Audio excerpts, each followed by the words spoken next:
Today, we are diving deep into the creative power that lives inside every one of us, the power of our own minds. We're going to draw on the wisdom from the creative power of thought to really get a handle on how we can start mastering our inner world. So let's just start with a quick question for you. Have you ever sat down trying to focus on one thing and your mind just goes everywhere? You're thinking about work, then a song pops into your head, then you're wondering what's for dinner? If that sounds familiar, trust me, you are in very good company. You know, there's a fantastic way to describe this feeling? The monkey mind. It perfectly captures that idea of our thoughts just swinging wildly from one branch to the next, with seemingly a mind of its own. Now, the important thing to get here is that this isn't some personal failure on your part. It's actually the mind's default setting. It's restless, it loves novelty. And while that can be great for creativity, if you don't give it any direction, trying to concentrate on one thing can feel pretty much impossible. And here's where it can take a bit of a dark turn. An unchecked mind, just left to its own devices, doesn't usually stay in a happy, neutral place. It often starts to spiral downwards, It starts weaving these stories of self-doubt, of anxiety, and of fear that can become this constant, humming background noise in our lives. When that goes on for too long, it can harden into what we call an inferiority complex. Now, this isn't some disease you catch. Think of it more like a deeply ingrained habit of thinking. You just get used to feeling small, incapable, like you're already defeated before you even start. It's why some of us might shy away from people, not because there's any real danger, but because we've lost faith in our own ability to just be. So, if that's the problem, what's the cause? I mean, how did these thoughts get so powerful in the first place? Let's peel back the layers and look at the actual science of how our beliefs are built. The way this works is actually pretty fascinating. It all starts with our existing beliefs and experiences, everything we've ever learned or lived through. From that foundation, our thinking process gets going. Over time, as we keep thinking in a certain way, a consistent perspective starts to take shape. And then, finally, when that viewpoint gets reinforced again and again, boom, it hardens into a conviction, something we believe is just the truth. So here's the multi-million-dollar question, right? This process is happening whether we like it or not. The crucial part is that it can go in one of two very, very different directions. There's a fork in the road of our own mind, and we have to choose a path. And those paths are positive, constructive thinking or negative thinking. We can literally train our minds to focus on what builds us up, our potential, our dignity, our strength, or we can just let it slide into its default mode, which often focuses on what tears us down, our flaws, our fears, our limits. The choice we make here dictates everything. Okay, so let's get practical. How do we actually start choosing that positive path? How do we cultivate a mind that's not just healthy, but powerful? Well, there are 4 keys that can unlock this. First, we have got to be willing to break our own prejudices so we can see things as they really are. Second, that means keeping an open mind, being ready for new facts even if they totally contradict what we've always believed. Third, we have to learn to analyze things without bias, to actually look at both sides of an argument. And last, but definitely not least, we have to train our focus on one thing at a time. A scattered mind is always going to get scattered results. I mean, that last point on focus, it's absolutely crucial. Just think about it for a second. The greatest scientists, the most brilliant artists, they don't make breakthroughs by letting their minds wander all over the place. No way. They achieve incredible things by pouring all of their mental energy into a single problem or a single canvas until something new and amazing is born. There's this incredible quote from Socrates that just nails this whole idea. He said, "An unsatisfied human is better than a satisfied pig." What does that mean? It means being satisfied with a life of just basic instincts it's missing the point of being human. Our real dignity comes from striving, from that little bit of constructive dissatisfaction that pushes us to grow, to learn, to be better. That's what the positive path is all about. All right, now this brings us to a really cool twist in the story. We usually think of worry as this totally negative thing we need to get rid of, right? But what if it's not? What if worry, when you handle it the right way, can actually be a friend?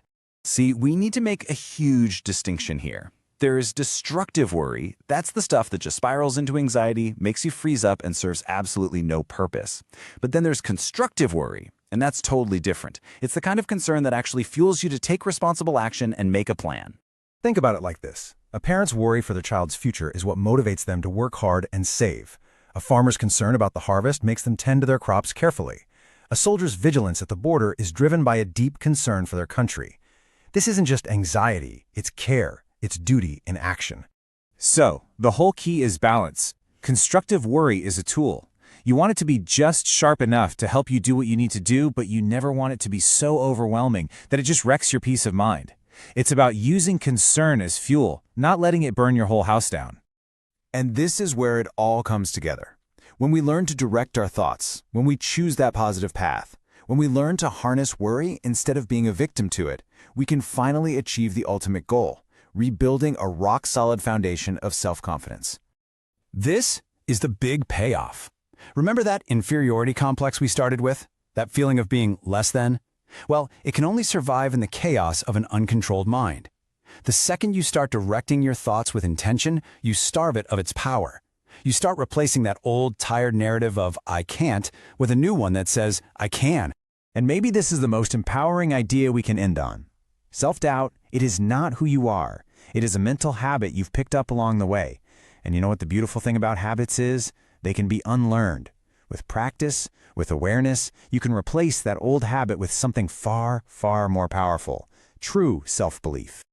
So I'll leave you with this final thought. This incredible creative power is in your mind right now. It can build you a world of confidence, or it can build you a prison of fear. The choice is yours, not just someday, but in this very moment. So, what are you going to build? Have you ever felt like, I don't know, your own thoughts are the very thing holding you back? Well, today we're going to talk about unlocking that incredible creative power that's already inside your mind and the self-confidence you need to finally let it out. So, let's dive right in. All right, let me just ask you this straight up. Does shyness hold you back? You know that feeling? When you're in a room full of people you know, but you feel like a total stranger?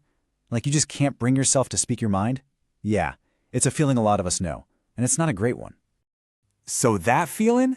That's exactly where we're going to start. The source material we're looking at calls this the trap of shyness and fear. And it's a trap because it shows how this really common emotion can quietly, almost sneakily, grow into this massive obstacle in our lives. You see, shyness isn't just about, being the quiet one at a party. It's so much deeper than that.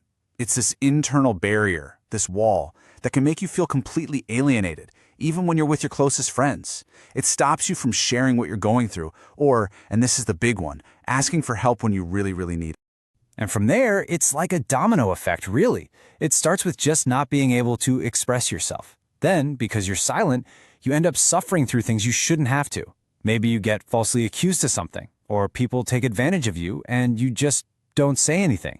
People might start seeing you as incompetent, and all of this just leads to missed opportunities, one after another. It's a cycle that traps you. So you might be wondering, what happens if the shyness is just left to grow, if it's left unchecked? Well, it can actually morph into something much, much worse. It evolves from just being a little hesitant into this constant, all-encompassing state of fear.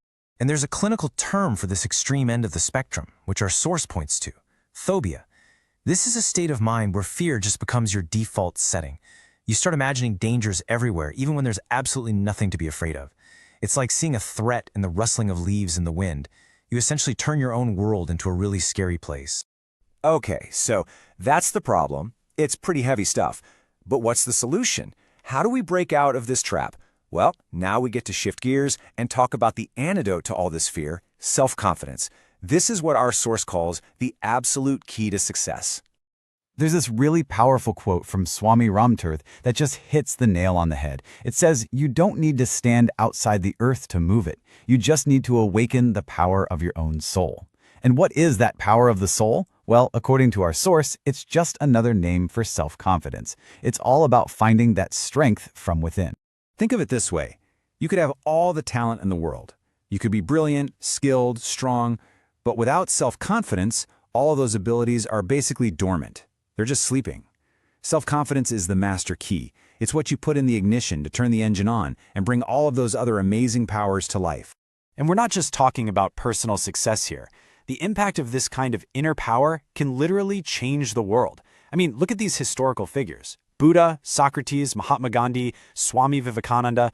These guys didn't have armies. What they had was an unshakable belief in themselves and their ideas. And with that belief, they completely reshaped history. Okay, so how does this actually work? How do we build this kind of world-changing confidence for ourselves? It all boils down to the engine that drives the whole thing, the incredible creative power of our own thoughts. Our source gives us this just beautiful analogy. Think about a giant, magnificent tree. All of that was once hidden inside one tiny little seed. And it's the exact same with you. All of your potential for greatness, it's already inside you, right now. It's not something you have to go out and find, it's something you have to grow. So how do you do that? Well, the process is broken down into some really clear steps. Step 1 is just recognizing that the seed is there in the first place. You have to believe in that inner power. Then you nurture it, you water it, but not with H2O. You water it with wisdom, and you fertilize it with noble, positive thoughts. If you do that, if you cultivate that inner seed, your greatness will start to emerge. And this next quote really hammers this idea home. It basically says, "Fill your minds with great thoughts, for you will never go any higher than you think." I mean, wow, it's so simple, right? The quality of your thoughts literally sets the ceiling for your achievements. You think small, you stay small. But if you fill your mind with big, incredible ideas, well, that's when incredible things become possible. Okay, so this brings us to the really practical side of things. We've talked a lot about the what and the why. Now let's get into the how. How do we actually achieve victory in our own lives? It all comes down to building a consistently positive mindset. The philosopher William James actually laid out two very different mindsets. On one side, you have the tender-minded. These are the folks who get absolutely crushed by difficulty or criticism. On the other side, you have the tough-minded, and these people, they see adversity as a gift. A challenge isn't something that crushes them, it's something they can learn from. They don't just complain, they act. They don't just endure hardship, they actively use it as fuel. And a perfect example of this tough-minded approach is Thomas Carlyle. This guy faced incredible poverty for his entire life, but he just refused to give up. And his words, which are literally carved on his memorial, are not just some poetic thought, they're a command. Rise, stand up, and struggle until you're victorious. It's this powerful, raw call to action that's all about pure, relentless perseverance. And really, this brings us to the absolute core takeaway of this whole idea. Your mindset, it's not something that just happens to you. It is an active choice that you make every single day. And choosing to be positive, choosing to be tough-minded, that single choice has the power to turn a coward into a hero. It can completely change the entire story of your life. And so we end by bringing this all back to you. The fundamental message here is that this seed of incredible potential, this inner power, it exists inside every single one of us, including you. So the only question left to ask is the one right here. What power is lying hidden inside of you? And more importantly, what are you going to do to awaken? Hey there, life is always in motion, always throwing waves of change at us that we just can't control. But what if the secret isn't trying to fight the tide, but actually learning how to surf it? Today, we're going to dive into this exact idea, the wisdom of adaptation, and see how embracing change can totally transform our lives. This quote really just gets right to the heart of it, doesn't it? Night follows day, it's a fundamental rhythm of life. You can spend all your energy dreading the darkness, cursing it, but it's going to show up anyway. And that really sets the stage for a whole conversation today. What do you do when you're faced with something you simply cannot stop? So that leads us right into our first big idea. Really understanding that life moves in these natural cycles and recognizing why trying to fight against them is not just exhausting, it's pretty much pointless. I mean, just think about the seasons for a second. They operate on a schedule that could not care less about what we want. A farmer can't just ask summer to stick around for a few more weeks of sunshine. And that's not life being cruel, it's just a rhythm. The big insight here is that our own lives follow a very similar pattern, moving through phases that have their own timing and their own logic. And this right here is what wisdom looks like in the real world. You don't fight winter, you put on a coat. You don't curse the rain, you use it to grow your crops. See, the goal isn't to control what's uncontrollable. It's all about shifting our own actions and our mindset to work with reality, not against it. So, if we can't control the world outside of us, what can we control? Well, that brings us to the one choice that truly matters, the choice we all face every single day. Are we going to meet change with resistance or with adaptation? This analogy of a card game is just perfect. Life deals us all kinds of hands. Some are amazing, some are just awful. An unskilled player gets mad, they blame the deck, they blame the dealer, and they completely lose the joy of playing. But a skilled player? They accept the hand they're dealt. They focus on playing at the absolute best they can, and they find the joy and the mastery in the process itself. This comparison is so powerful. Picture a really light, flimsy pot on a high flame. What happens? It boils over in a second, right? Total chaos. That's the reactive mind. But now, picture a heavy, sturdy pot on that same flame. It absorbs the heat. It uses that energy to cook something slowly, steadily. It handles the pressure without losing its cool. That's the stable. And here's the real kicker. This isn't just about avoiding the bad stuff, the negativity. Extreme highs, that intense passion, can be just as destabilizing as the extreme lows of depression. Both of them knock us off balance. They cloud our judgment and lead to shaky, unsteady decisions. The real goal is to find that steady, balanced center. But what happens when we don't adapt? What if we choose resistance and just fall into hopelessness? Well, this leads us to a much darker but super important part of the story, the self-inflicted vicious cycle of despair. So let's really think about this for a second. When we let despair take over, what is the actual price we're paying? I'll tell you, it's a lot higher than just feeling sad. And here it is, the immediate physical answer. Despair isn't just a state of mind, it's a state of body. Our mind and body are so deeply connected. A mind trapped in hopelessness can create very real physical problems, from digestive issues and chronic pain all the way to insomnia and even premature aging. It's a poison that affects our entire system. Now, let's explore a really powerful metaphor for what happens next. When a mind is weakened by this constant state of hopelessness, it doesn't just suffer in silence all by itself. No, it actually starts sending out a signal. It's like putting out an open invitation to the world around it. An invitation for even more misfortune to come knocking. It's like vultures circling a dying animal. New problems are literally drawn to a mind that has already given up. Despair creates the perfect environment for more despair to grow. It is a truly vicious cycle. Okay, that all sounds pretty bleak, I know. But here's the good news. Let's pivot to the solution, which, just like the problem, is found in the fundamental laws of nature, the unwavering promise of recovery. Just like night is always followed by day, hardship is followed by healing. It's a natural process. Adversity strikes. Yep, it does. And yes, there's a period of struggle and pain. But if we let it, a natural recovery always begins. Our strength starts to come back, often in new ways, and we come out the other side adapted and a lot of the time, even stronger than we were before. You know, the truth of resilience is all around us in nature. Think about grass. It gets trampled on, it gets cut down, but what does it do? It grows back, green again. Nature is a constant teacher of this cycle. If we can trust this process everywhere else in the world, why is it so hard to trust it within ourselves? And this brings us to an absolutely crucial point. The initial event, the loss, the failure, whatever it is, that's damaging, of course, but so often the secondary damage, the harm we do to ourselves through panic and despair and hopelessness, that's far, far worse. It's the piling on that really breaks us, not the first hit.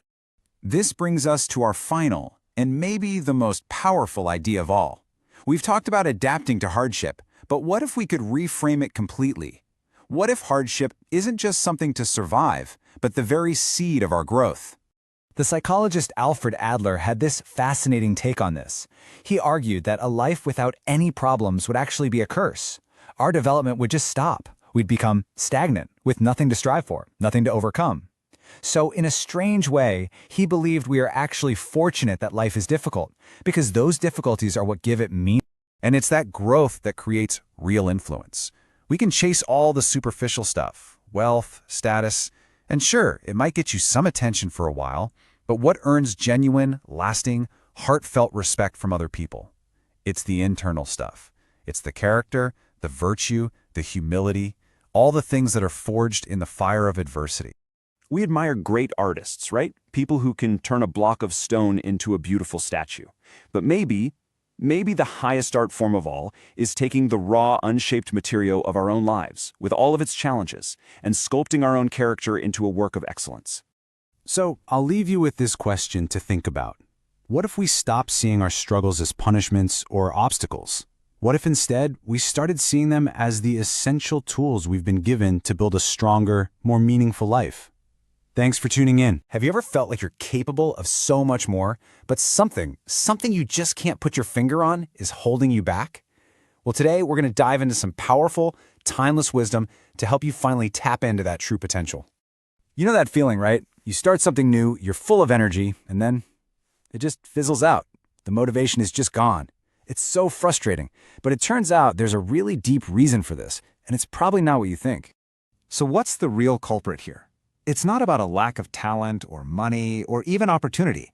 No, it's something way more subtle, and it's happening right inside your own head. Our source material calls it the unstable mind, and you know what? It's the #1 reason we fall short of our goals. Okay, let's really break this down. Imagine you decide to start a new business. You are all in. But then a competitor shows up, or you just hit a really rough patch. Now, if your only principle is to make a quick buck, you're probably going to jump ship and look for something easier. But if you're driven by a deeper purpose, a firm principle, you'll stick with it. You'll push through. Without that anchor, we just kind of drift. So how in the world do we build that solid foundation? Well, it all starts with your perspective. You have this incredible power to shape your own reality, and getting a handle on that is the very first step to unlocking your true potential. I love this metaphor. It's just so perfect. Think about it. If you're constantly looking for the negative, if your mental glasses are tinted with pessimism, that is all you're ever going to see. But if you train your mind to look for the positive, you will be absolutely amazed at how your life can change, even if your circumstances don't. I mean, just look at this.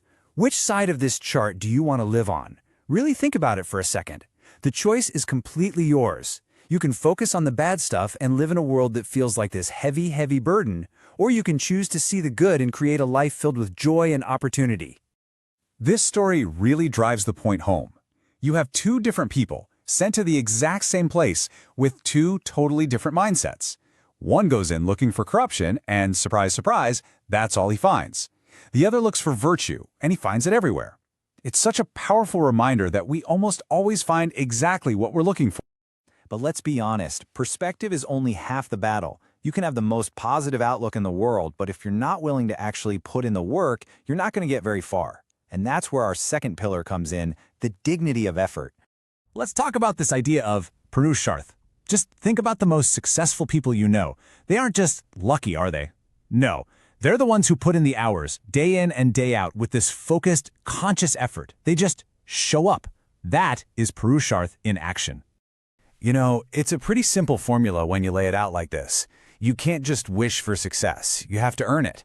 And the only way to do that is by putting in the hard work, the parishram, to become truly good at what you do. Success then becomes the natural result. It's not magic, it's cause and effect. And this right here is such an empowering message. You are not just some passive observer in your own life. You are the architect. You're in the driver's seat. So the real question is, what are you going to build? But let's be real for a second. The path to success is never, ever a straight line. There are always going to be obstacles and setbacks. It's just part of the game. And that's why our third and final pillar is so incredibly important, the principle of persistence. So, which one are you? Are you the delicate garden plant that just wilts at the first sign of trouble? Or are you the desert plant, the one that actually grows stronger because it has to endure the harsh conditions? Oh, and we have all been there. You're working on something, and you just smack right into a wall. It feels like you are never, ever going to solve the problem. It's a deeply frustrating feeling for sure, but it's also a crucial opportunity for growth. This is such a powerful thing to remember. Never ever give up. Even when it feels like you're making zero progress, every single attempt, every little bit of effort, it counts. It's weakening the obstacle. So just keep chipping away at that stone. Eventually, I promise you, it will break. Look, it is so easy to get discouraged when you fail. But our source material reminds us that failure itself isn't the enemy. The real enemy is despair. That's the dangerous part. The moment you give in to despair, you've given up on yourself. So the next time you face a setback, don't let it paralyze you. Pick yourself up, dust yourself off, and get right back to work. So, what does all of this mean? What does it all add up to? It means that success isn't some far-off, unattainable dream. It's something that is right within your reach, right here, right now. All you have to do is claim it. So let's just recap these three pillars of inner strength. First, you have the power of perspective. You choose what you see. Second, the dignity of effort. You are the architect. And third, the principle of persistence. You build strength by facing down challenges. And this is the ultimate takeaway. You are born to be successful. It is your inherent right. So what are you waiting for? It's time to go out there and claim your birthright. And so I'll leave you with this final question to really think about. Are you living up to your full potential? And if not, what are you going to do about it? Starting today. Thanks so much for joining me.